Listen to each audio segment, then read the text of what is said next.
Hello, everybody, and welcome. I am so glad that you are here today for this free video training. So, I'm Claire. I'm a third year DPhil student studying clinical neurosciences at Oxford, and I'm also the winner of a fully funded doctoral training partnership for a PhD at Cambridge. But it definitely wasn't always this way. In fact, 3 years prior to my acceptances, I was rejected to all 10 PhD programs I applied to without a single interview. So I definitely didn't get it on the first try. I stumbled a lot on the way and I learned from those mistakes ultimately. So, as far as I know, this video training today is a world first in the way of what I'm going to be sharing with you. It's a really seriously exciting opportunity to start learning some of the secrets of successful applicants. And I believe that this information should be way more accessible. I remember when I was applying, I had no idea what I was doing, was feeling really overwhelmed, and not having come from an Ivy League pedigree, not having connections in that world, it was pretty difficult to figure out what was expected of me and how I could ultimately have success. So that's why I started Oxbridge Admissions Club to make that information more freely accessible to all the brilliant, wonderful people in the world, just like you, who want to make their own positive impact in the world. And a postgraduate degree at Oxford or Cambridge is going to help you do that. So, before we get started, I want you to remove all distractions. So, take your phone, put it aside, put it on do not disturb mode, grab your cup of coffee, and we will dive right in. So, first, let me start with a little bit about me. So, as I said, I'm Claire. And my journey to Oxford starts when I was about 7 years old. So I grew up in the United States with my two sisters and my parents. And when we were about 7 years old, my fraternal twin sister Megan was diagnosed with a rare autoimmune neurological disease called CIDP. She was quickly paralyzed from the waist down. And essentially, her immune system identified the nerves in her legs as a virus and destroyed them. So she spent much of our childhood relearning how to walk, spent a lot of time in the hospital and had physical therapy appointments with her and my family. And this really shaped me. And I knew from, early on at this time that I really wanted to contribute to rare disease research in this field so that people like Megan and families like ours wouldn't have to go through what we did. So, for my bachelor's degree, I attended the University of Michigan to study neuroscience. And when I was in my final year, when I was finishing up my degree, and I was actually studying in Copenhagen in Denmark at the time, I decided to apply for PhDs. It was kind of a last minute decision, but I decided at the time that that's the next step I wanted to take forward to get closer to ultimately curing Megan's disease. So I applied for PhDs. Like I said, it was kind of a last minute decision. So I was sort of scrambling to put together all of my application materials to study for the GRE, since that's required for US graduate programs. And I really had no idea what I was doing. I was taking advice from people in my life, and they were well meaning, but ultimately had never tried to accomplish what I was trying to accomplish before, and also hadn't gone through a PhD application process in decades.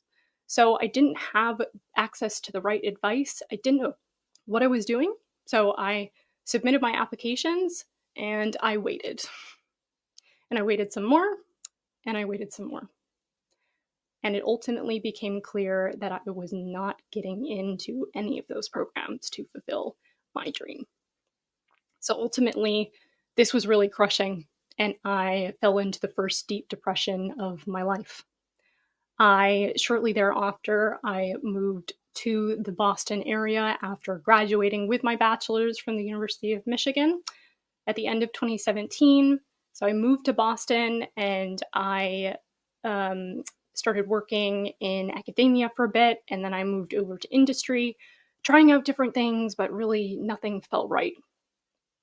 I finally found myself working in biotech when 2020 hit, and we all know what happened in 2020.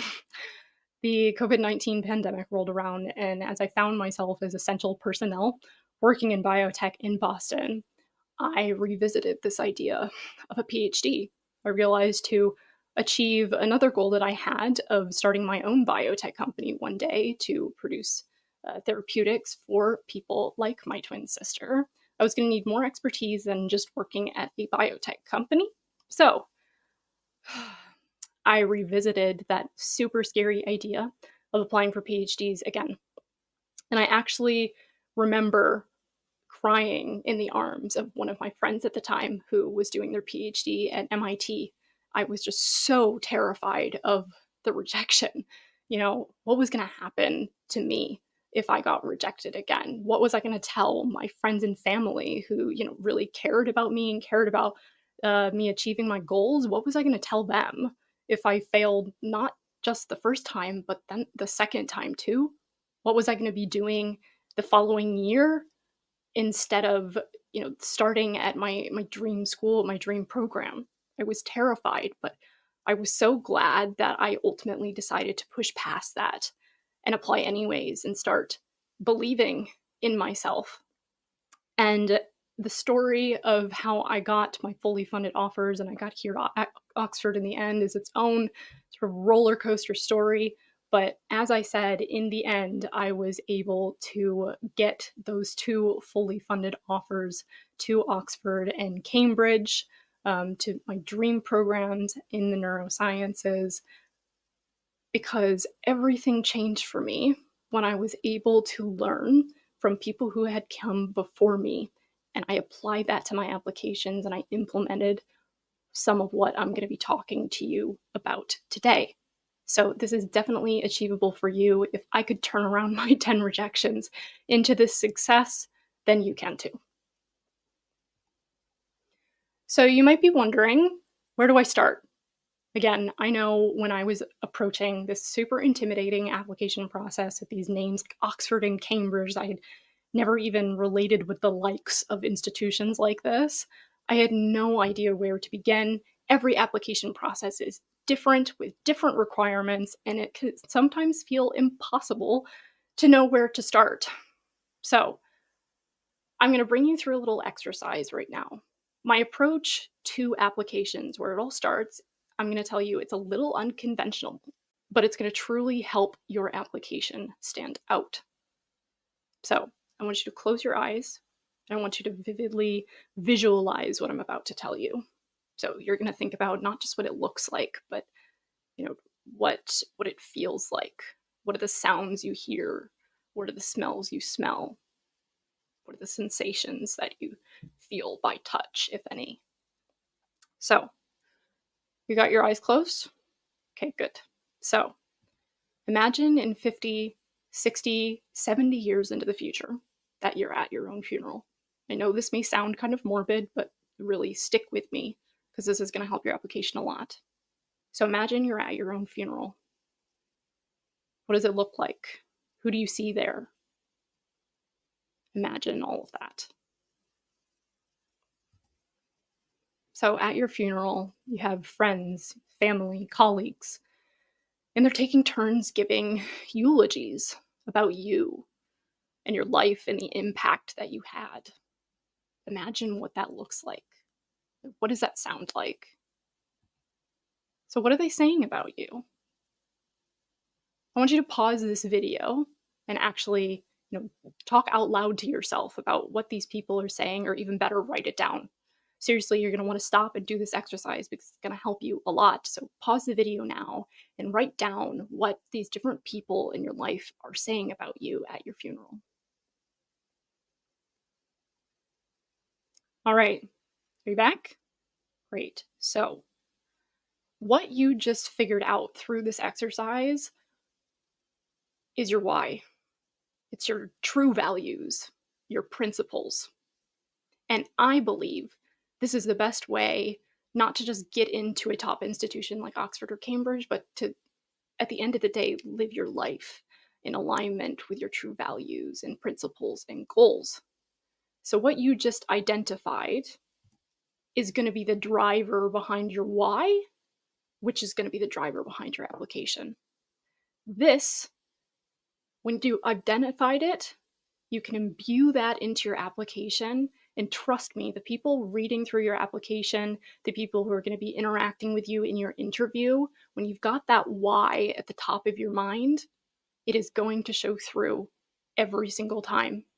And whether admissions committees, interviewers realize it or not, it is going to make you stand out against the rest of the pack because you truly know what you want. You see that that school and that program is in alignment with that. You're making the case for that alignment, and it's going to make it nearly impossible for them to say no. So, thank you for sticking with me through that exercise. Might have seemed a little funny, but really trust me, it's going to help you a lot. So next, I want to get into some less abstract, more concrete stuff to help you out starting this application process, and that is choosing the right school and the right program for you. So even if you have already narrowed down exactly which programs you want to choose, stick with me because you might see a tip here that you might not have thought about, and this is really important to go through to make sure that you're actually choosing the right programs that are ultimately going to maximize your chances of acceptance in the end. So the first tip, which I alluded to before, is that you need to make sure there is 100% alignment between your goals and the schools or the programs. This is going to show through in your application, in your personal statement, in your interviews. And again, you want to make this crystal clear so that admissions committees and interviewers have no choice but to say yes because you're a perfect match. So really ask with every program that you're applying to, is this in complete alignment with your values and your principles and your goals at the end of the day that we identified before? So make sure you're not applying to Oxford and or Cambridge just for the name. Don't do it for the name. Do it because it is the right fit. So for me personally, I applied to Oxford and Cambridge because they were in perfect alignment with my goals to do important research that contributes to our advancement and our understanding of CIDP, my twin sister's disease. And ultimately, I chose Oxford. I was able to get one of the most prestigious graduate scholarships to study here because my supervisor here is studying exactly what I wanted to study, and it made complete sense with what I ultimately want to achieve, not just personally, but also professionally. The second point is, as long as you can find programs at both that are in alignment with your goals, apply to both Oxford and Cambridge if you can. This is essentially a numbers game, so this is going to double your chances of winning. It's also going to open you up to funding opportunities at both schools. It's doubling your chances of winning funding. If you think about it basically like this, it makes a lot of sense. So if you can find programs that work at both schools that have research you're interested in, that's in alignment with your interests and goals and experience at both, go for that 100%. Third, like I said, this is a numbers game. If your goal at the end of the day is to get into a postgraduate program, to get that master's degree, or to get that PhD, no matter what, that's what's important to you. And I think it should be. I think that should be the end goal for you, not just Oxford or Cambridge or bust. You're going to want to make sure you apply to at least about 10 to 15 programs. This is what I did both times. And my second time, I applied for 15 programs. I applied for master's degrees as well as backups because it was important to me to be progressing my career with a postgraduate degree no matter what, because each of those programs I picked was in perfect alignment with my goals. You're going to hear me say that again and again. You're going to get tired of it, but it's true. So make sure you're applying to many programs. Don't just apply to 2. Don't just apply to 4. I know a lot of people who got great credentials and they could have gotten in somewhere, but they only picked like 4 programs and that was it. And it didn't work out for them. So make sure you play this numbers game. Finally, reach out to current students. You can often do this on LinkedIn. I've had people reach out to me on LinkedIn directly to ask me about Oxford or the application process or my experience here, and you'd be surprised how many people are willing to help out.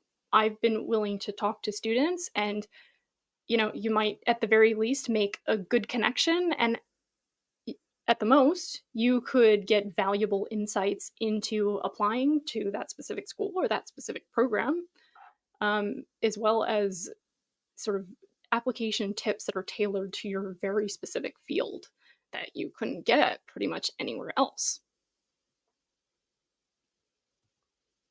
So, next, once you've identified the right schools and the right programs, you want to make sure that you stay organized. Organization is of the utmost importance here if you're going to be juggling 10 to 15 different applications. So I hope that you're already using my application tracker spreadsheet that I made for this second application round that I did that ultimately led to my acceptances and fully funded offers to Oxford and Cambridge. It's going to help you keep track of every program as well as every little requirement you should be keeping track of. So go ahead and download that at the link below on this page if you haven't already. So you're using that to track. Then you might be wondering, okay, what do I start doing it? When do I do it? So that's why I want to go over a little timeline today for submission. Now, others of you may have downloaded my application timeline checklist as well. And that is a great cheat sheet to reference to track your progress. You can also download that at the link below if you haven't gotten it already. And I'm going to go through that timeline a little bit more in depth here to clarify. So, first of all, starting in September, and if it's past September when you're watching this, it's okay. You don't need to freak out. You've still got enough time to catch up on this stuff, so you're not behind. It's okay.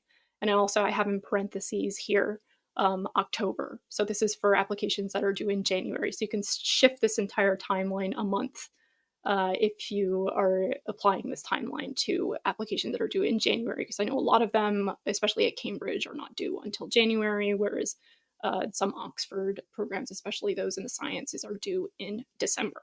So starting in September, or whenever you're getting started now watching this, make sure that you research those programs and then you track them in that spreadsheet that I talked about. Then you're going to narrow down those programs to about 8 to 15 programs. So at first, don't narrow down, just find everything that you think might be a good fit, and put it in that tracker. So after you've narrowed it down, then in late September, early October, you want to start identifying potential supervisors. And I'll get into that in a moment, how you might start going about that. This is going to be most relevant to people who have a significant research component, part of their degree. Obviously, that's going to be PhDs, but also for example, master's by research programs where you have a full year of an independent research project. For people doing 1 year's masters that are either completely taught or there's only a small research component in the end with rotations, this is not going to be as applicable or even needed at all. But it is something good to keep in mind, especially for the future if you are going to have a research supervisor. All right, so into October. First in the month, you're going to want to start by filling out the basic application info for each of your programs, starting with the earliest due date. This is going to help you beat overwhelm, beat that blank page syndrome, and get the ball rolling on your application so you have this feeling of progress and you've got momentum to keep going.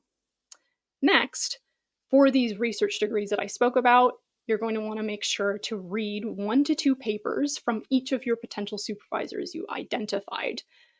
This is going to help you reach out to them later, which I'll also talk about soon. You're also then getting into October, you're going to want to start making and honing your CV as well as your personal statements for any applications. And then near the end of October, which is important timing regardless of when your applications are due, because this is when the terms at Oxford and Cambridge start to die down a little bit, and when supervisors would expect to be hearing from prospective students for the following year. You want to start reaching out to these potential supervisors as well as asking for your references. Getting into November, this is an especially important month for those of you applying for research degrees. You're going to want to start having meetings with these potential supervisors, speaking about working with them, being in their lab, and talking about a research proposal that you may have to write. Most research programs require this, especially at Oxford. Oxford programs, for example, the DPhil in clinical neurosciences, I'm doing it now, didn't even require a personal statement, just a research proposal. That was actually the most important part. So you're going to use these meetings to inform the research proposal that you then write later in November in coordination with that supervisor.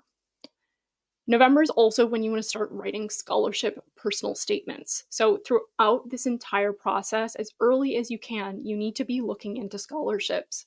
Because if you didn't know it already, just because you get into for example, a PhD program in the UK doesn't mean you automatically get funding like it is in the US. And it is going to really stink if in the end you get into your dream program, but you can't fund it. I was almost left in that position because I didn't look for scholarships early enough because I didn't know. So now I'm telling you this so you can learn from my mistakes. So November is also when you're going to start writing those personal statements for your scholarships. And then near the end of November, you want to start polishing your applications. Finally, in December or January, whichever month in which your applications are due, do final lookovers.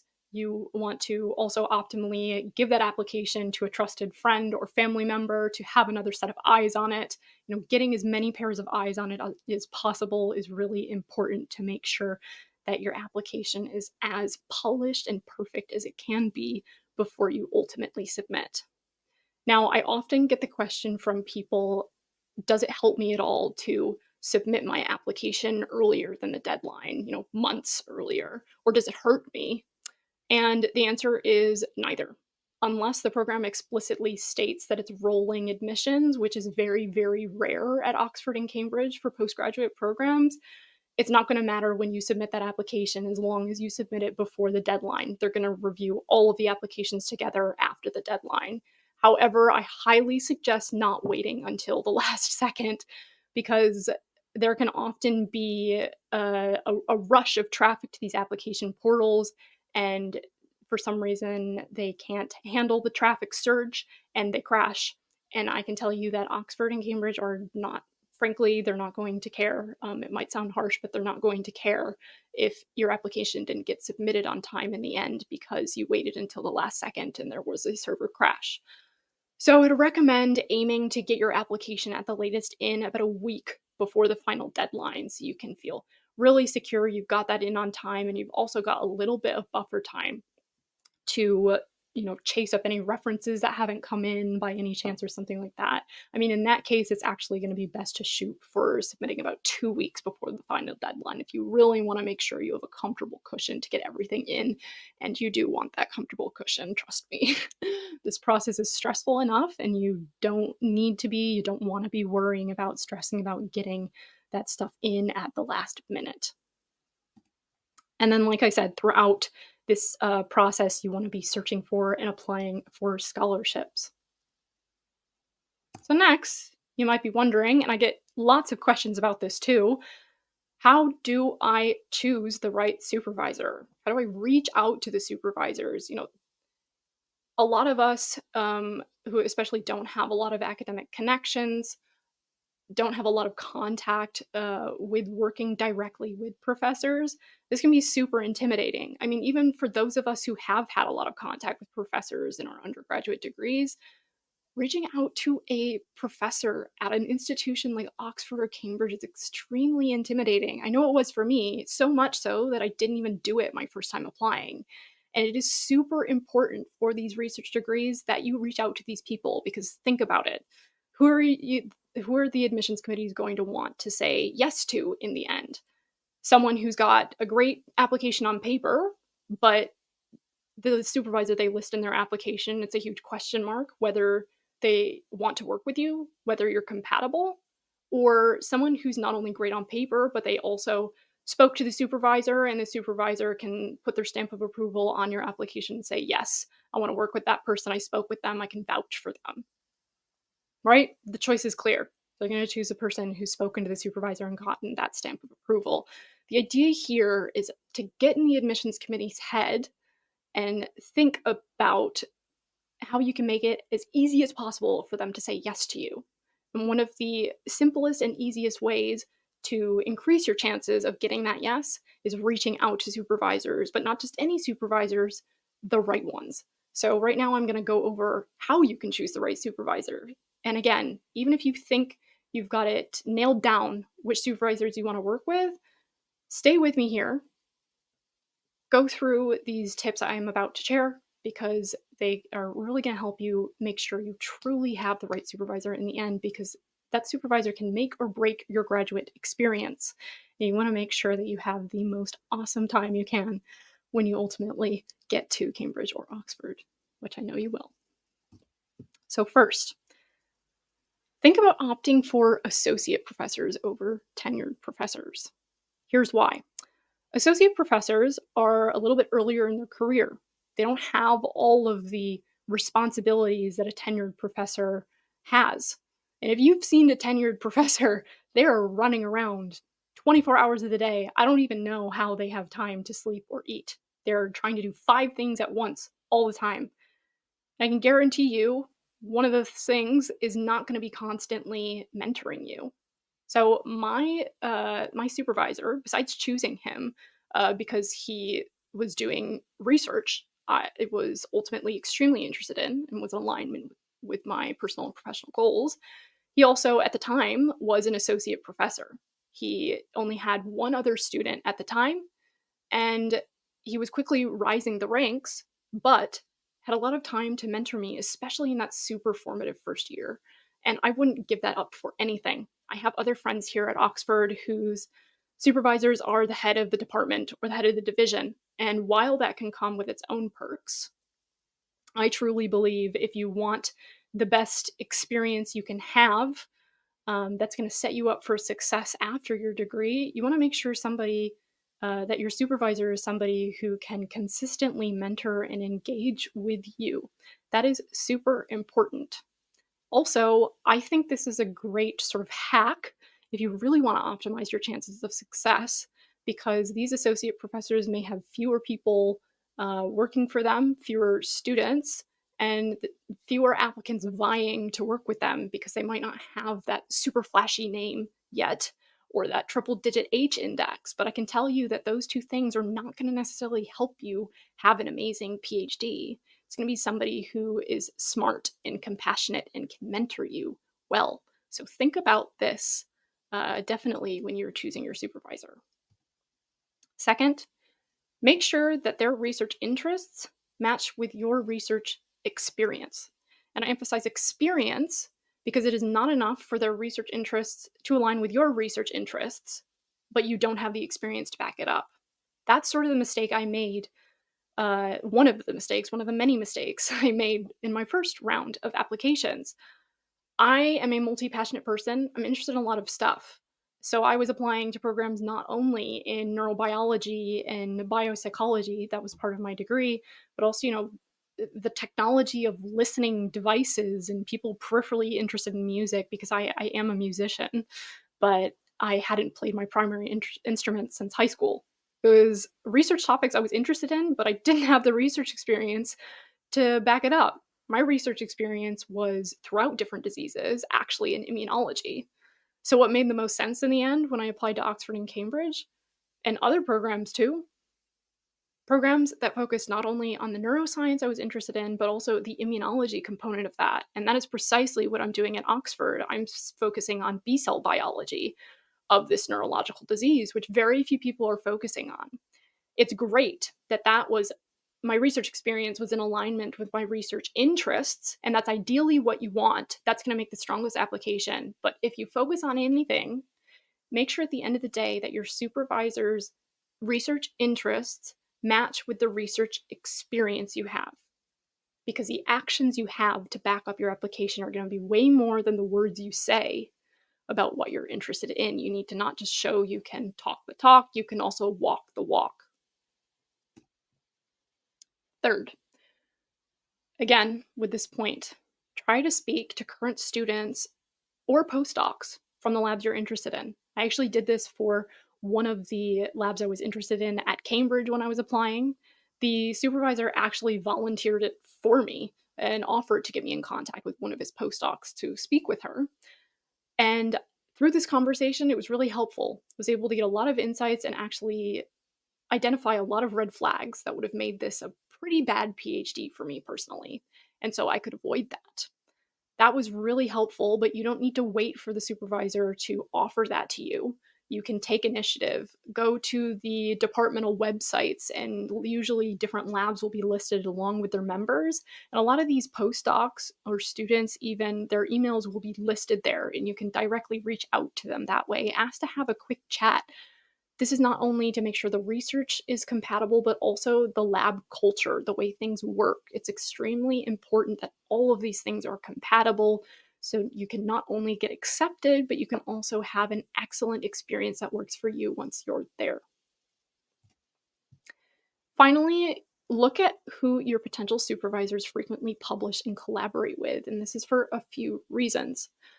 One of them is this is going to open up a lot of potential opportunities for you, not just potentially funding, but also you might be interested in traveling, in doing a short-term stay at one of these labs in collaboration. Will offer you opportunities to perhaps learn and share methodologies. And ultimately, that's why we're in academia. That's why we're doing research, right? So we can collaborate and share and progress knowledge together. So looking at who they frequently publish with is going to be important too, to learn more about the supervisor and what your experience could be like once you are at Oxford or Cambridge. So you might be wondering about a whole lot of things now, like I was. So like, what about funding? That's a huge, huge factor. And also, how do you make that crucial first contact besides choosing the right supervisor? I know a lot of you have reached out to me with questions already. There's a lot of anxiety around this topic, which, like I said, I totally understand because I experienced the same thing when I was in your shoes. How do I reach out? How do I take that first step to talk to these supervisors?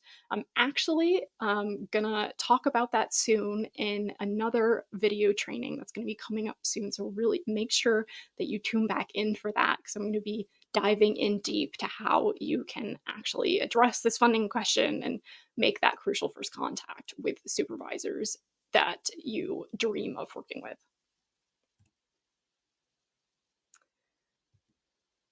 You might be wondering about a few other things too that came up here. So, first of all, you might be saying, "That's great, Claire." Well, you're probably not saying, "That's great," but you get what I mean. You're saying, "That's great." Excuse me. "That's great, Claire. You have like a dying twin sister growing up, and that sticks out. But I don't have any personal tragedy. My mom didn't die of cancer. Like, how is my application supposed to stand out?" The answer to that is what your why is for. That's why that exercise we went through earlier is so important.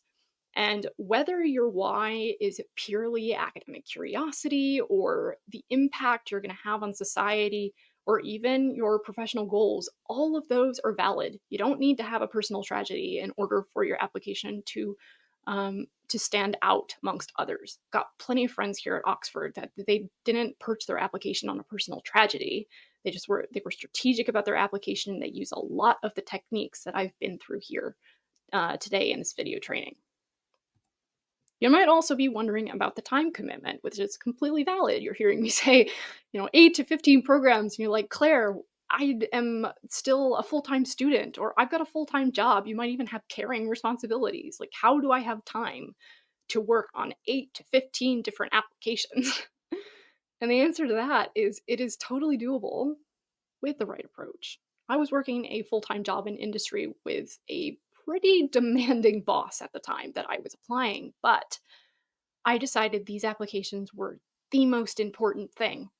That might be difficult for some of you, especially if you're working, to decide that this is takes priority above your job. And I'm not telling you to, start failing out of your classes if you're still a student. Obviously, that's not going to get you to Oxford or Cambridge.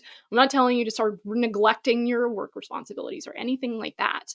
But you've got to have in your mind full 110% commitment to this outcome that you want. It is so important. That is definitely something that I dug into the second time that I applied.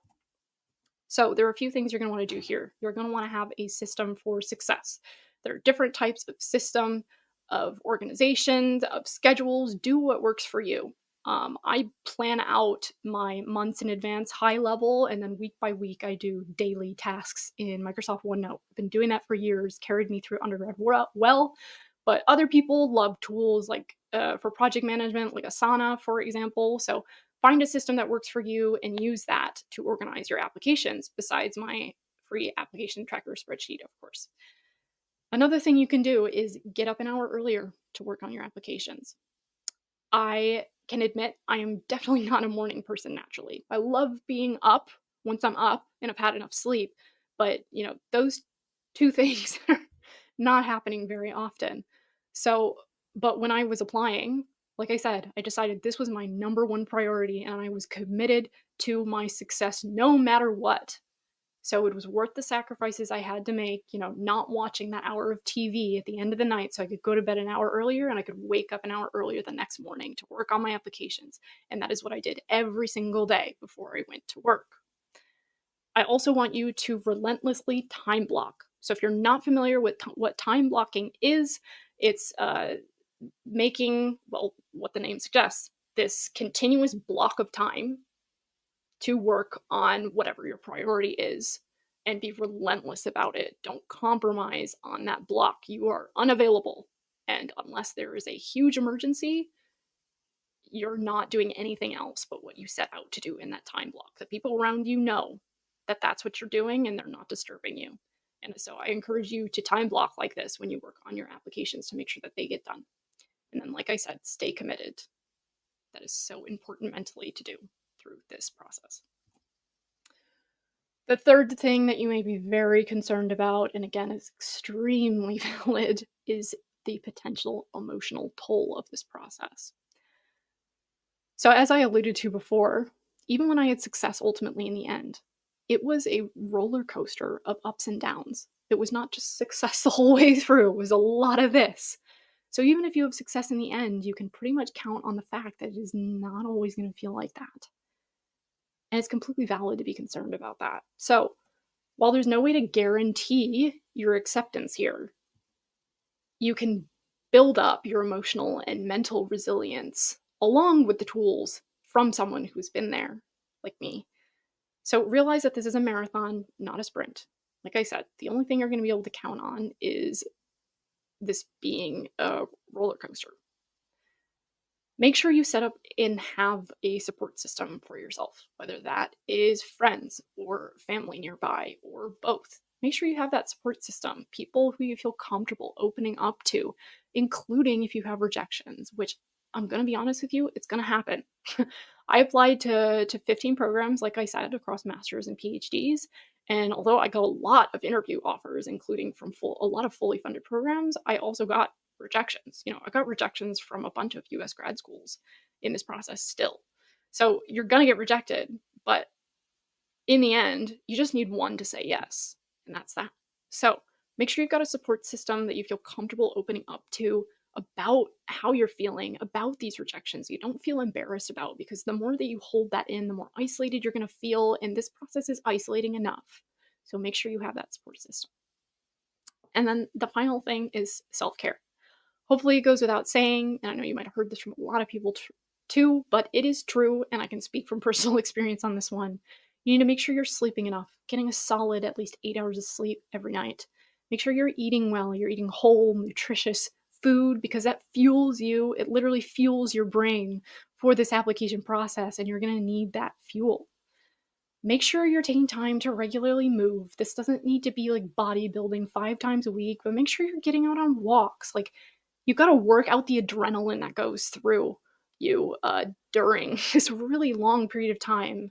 Especially if you're in the sciences, you know that prolonged exposure to our stress hormones like cortisol is not good for you.